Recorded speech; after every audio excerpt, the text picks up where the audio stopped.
और मैं इस बात का समर्थन करता हूं कि रामचरितमानस में जो भी शूद्रों को, महिलाओं को अपमानित करने जो जैसी टिप्पणियां हैं, उनको अब उससे वहां से निकालने का समय आ गया है। उत्तर प्रदेश में इस वक्त रामचरितमानस को लेकर विवाद गहराया हुआ है और इस विवाद में एक नई एंट्री हो गई है।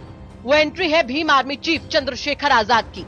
सपा नेता स्वयं प्रसाद मौर्य की टिप्पणी से उपजे विवाद के बाद अखिलेश यादव ने इसे शूद्र पॉलिटिक्स का रूप दे दिया था।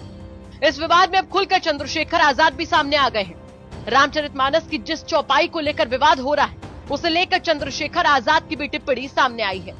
आपको बता दें कि भीम आर्मी के संस्थापक और आजाद समाज पार्टी के राष्ट्रीय अध्यक्ष चंद्रशेखर आजाद शनिवार को मऊ पहुंचे थे, जहां वो द्वितीय अधिवक्ता सम्मेलन पूर्वी उत्तर प्रदेश के कार्यक्रम में शिरकत करने के लिए मऊ के एक प्लाजा में पहुंचे। कार्यक्रम के बाद मीडिया से बातचीत करते हुए चंद्रशेखर आजाद जमकर भारतीय जनता पार्टी पर हमलावर हुए, जहां उन्होंने रामचरितमानस, शिक्षक भर्ती समेत तमाम मुद्दों पर भाजपा और आरएसएस को घेरा और पिछड़े दलित समाज की घोर उपेक्षा करने का भी आरोप लगाया। रामचरितमानस की चौपाई को लेकर चंद्रशेखर आजाद ने कहा कि उसमें शूद्र और महिलाओं के ऊपर जो अपमानित करने जैसी टिप्पणियां हैं, उनको बाहर निकालने का समय आ गया है और हमारा सबसे बड़ा धर्म ग्रंथ भारतीय संविधान है। प्रदेश सरकार पर हमलावर होते हुए उन्होंने कहा कि उत्तर प्रदेश में कानून व्यवस्था बीजेपी नेताओं की चौखट पर दम तोड़ रही है। मैं बस ये कहना चाहता हूं कि दोनों नेताओं ने जो कहा वो उनके व्यक्तिगत राय हैं। एक बात तो सत्य है कि भारतीय जनता पार्टी और आरएसएस के लोग आज भी दलित, पिछड़े आदिवासियों को इंसान समझने के लिए तैयार नहीं हैं। आज भी वो उनकी पार्टियों में भी जो दलित, पिछड़े आदिवासी, अल्पसंख्यक वर्ग के लोग हैं, उनको जातिगत टिप्पणी करके अपमानित करते हैं। इसके लिए बीजेपी को सोचना चाहिए और मैं इस बात का समर्थन करता हूं कि रामचरितमानस में जो भी शूद्रों को, महिलाओं को अपमानित करने जो जैसी टिप्पणियां हैं, उनको अब उससे वहां से निकालने का समय आ गया है। आपको लगता है कि वो चौपाई वहां से निकालनी चाहिए? देखिए, मैं फिर कह रहा हूं कि किसी भी समाज, किसी भी वर्ग को अगर अपमानित करने वाली बात कहीं भी लिखी गई है तो उसको अब हटाने का समय आ गया, क्योंकि सभी समाज में जागरूकता पैदा हो गई है। कोई भी अपमान नहीं सहना चाहता। वहीं मैं ये भी बता देता हूं कि हमारा सबसे बड़ा धर्म ग्रंथ वो भारतीय संविधान है और संविधान के हिसाब से सभी लोगों को सम्मान और अवसर के साथ स्वाभिमान के साथ जीने का अधिकार है। ये सरकार उसको छीनने का काम बंद करे। वहीं भीम आर्मी चीफ ने पेपर लीक और शिक्षक भर्ती घोटाले का जिक्र करते हुए भी उत्तर प्रदेश की भारतीय जनता पार्टी पर जमकर निशाना साधा। चंद्रशेखर आजाद का कहना था कि जिस तरीके से उत्तर प्रदेश सरकार में घोटाले हुए हैं और पेपर लीक हुए हैं, मुख्यमंत्री कानून व्यवस्था की बात करते हैं, लेकिन कानून व्यवस्था कहां है? वो तो बीजेपी नेताओं की चौखट पर दम तोड़ चुकी है।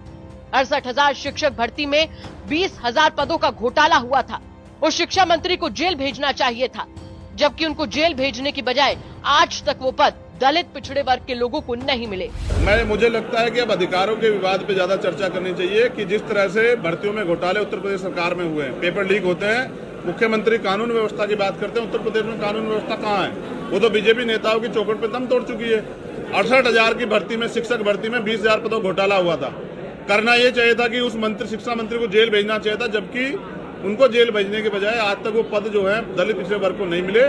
ये बड़े शर्म की बात है बीजेपी सरकार में ऐसा अन्याय जो दलित, पिछड़ों के साथ हो रहा है। जाहिर है कि सपा बसपा के बाद अब रामचरितमानस विवाद में भीम आर्मी चीफ चंद्रशेखर आजाद की भी एंट्री हो गई है, जिसके बाद ये कहना बिल्कुल भी गलत नहीं होगा कि मामला भी और ज्यादा गर्माएगा और यूपी में इस पर जमकर सियासत भी देखने को जरूर मिलेगी। मऊ से दुर्गा किनकर के साथ ब्यूरो रिपोर्ट, यूपी तक।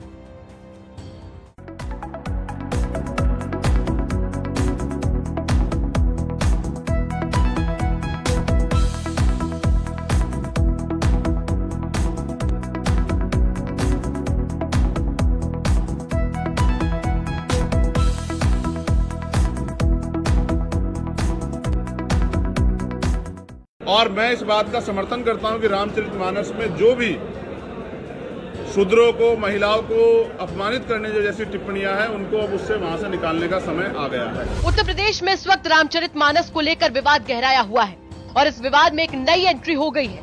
वो एंट्री है भीम आर्मी चीफ चंद्रशेखर आजाद की। सपा नेता स्वयं प्रसाद मौर्य की टिप्पणी से उपजे विवाद के बाद अखिलेश यादव ने इसे शूद्र पॉलिटिक्स का रूप दे दिया था। इस विवाद में अब खुलकर चंद्रशेखर आजाद भी सामने आ गए हैं। रामचरितमानस की जिस चौपाई को लेकर विवाद हो रहा है, उसे लेकर चंद्रशेखर आजाद की भी टिप्पणी सामने आई है। आपको बता दें कि भीम आर्मी के संस्थापक और आजाद समाज पार्टी के राष्ट्रीय अध्यक्ष चंद्रशेखर आजाद शनिवार को मऊ पहुंचे थे, जहां वो द्वितीय अधिवक्ता सम्मेलन पूर्वी उत्तर प्रदेश के कार्यक्रम में शिरकत करने के लिए मऊ के एक प्लाजा में पहुंचे। कार्यक्रम के बाद मीडिया से बातचीत करते हुए चंद्रशेखर आजाद जमकर भारतीय जनता पार्टी पर हमलावर हुए, जहां उन्होंने रामचरितमानस, शिक्षक भर्ती समेत तमाम मुद्दों पर भाजपा और आरएसएस को घेरा और पिछड़े दलित समाज की घोर उपेक्षा करने का भी आरोप लगाया। रामचरितमानस की चौपाई को लेकर चंद्रशेखर आजाद ने कहा कि उसमें शूद्र और महिलाओं के ऊपर जो अपमानित करने जैसी टिप्पणियां हैं, उनको बाहर निकालने का समय आ गया है और हमारा सबसे बड़ा धर्म ग्रंथ भारतीय संविधान है। प्रदेश सरकार पर हमलावर होते हुए उन्होंने कहा कि उत्तर प्रदेश में कानून व्यवस्था बीजेपी नेताओं की चौखट पर दम तोड़ रही है। मैं बस ये कहना चाहता हूं कि दोनों नेताओं ने जो कहा वो उनके व्यक्तिगत राय हैं। एक बात तो सत्य है कि भारतीय जनता पार्टी और आरएसएस के लोग आज भी दलित पिछड़े आदिवासियों को इंसान समझने के लिए तैयार नहीं हैं। आज भी वो उनकी पार्टियों में भी जो दलित पिछड़े आदिवासी अल्पसंख्यक वर्ग के लोग हैं उनको जातिगत टिप्पणी करके अपमानित करते हैं। इसके लिए बीजेपी को सोचना चाहिए और मैं इस बात का समर्थन करता हूं कि रामचरितमानस में जो भी शूद्रों को, महिलाओं को अपमानित करने जो जैसी टिप्पणियां हैं उनको अब उससे वहां से निकालने का समय आ गया है। आपको लगता है कि वो चौपाई वहां से निकालनी चाहिए कॉपी के साथ भरे की जो देखिए, मैं फिर कह रहा हूं कि किसी भी समाज, किसी भी वर्ग को अगर अपमानित करने वाली बात कहीं भी लिखी गई है तो उसको अब हटाने का समय आ गया, क्योंकि सभी समाज में जागरूकता पैदा हो गई है। कोई भी अपमान नहीं सहना चाहता। वहीं मैं ये भी बता देता हूं कि हमारा सबसे बड़ा धर्म ग्रंथ वो भारतीय संविधान है और संविधान के हिसाब से सभी लोगों को सम्मान और अवसर के साथ स्वाभिमान के साथ जीने का अधिकार है। ये सरकार उसको छीनने का काम बंद करे। वहीं भीम आर्मी चीफ ने पेपर लीक और शिक्षक भर्ती घोटाले का जिक्र करते हुए भी उत्तर प्रदेश की भारतीय जनता पार्टी पर जमकर निशाना साधा। चंद्रशेखर आजाद का कहना था कि जिस तरीके से उत्तर प्रदेश सरकार में घोटाले हुए हैं और पेपर लीक हुए हैं, मुख्यमंत्री कानून व्यवस्था की बात करते हैं, लेकिन कानून व्यवस्था कहाँ है? वो तो बीजेपी नेताओं की चौखट पर दम तोड़ चुकी है। 68,000 शिक्षक भर्ती में 20,000 पदों का घोटाला हुआ था। उस शिक्षा मंत्री को जेल भेजना चाहिए था, जबकि उनको जेल भेजने की बजाय आज तक वो पद दलित पिछड़े वर्ग के लोगों को नहीं मिले। मुझे लगता है कि अब अधिकारों के विवाद पे ज्यादा चर्चा करनी चाहिए कि जिस तरह से भर्तियों में घोटाले उत्तर प्रदेश सरकार में हुए हैं, पेपर लीक होते हैं, मुख्यमंत्री कानून व्यवस्था की बात करते हैं। उत्तर प्रदेश में कानून व्यवस्था कहाँ है?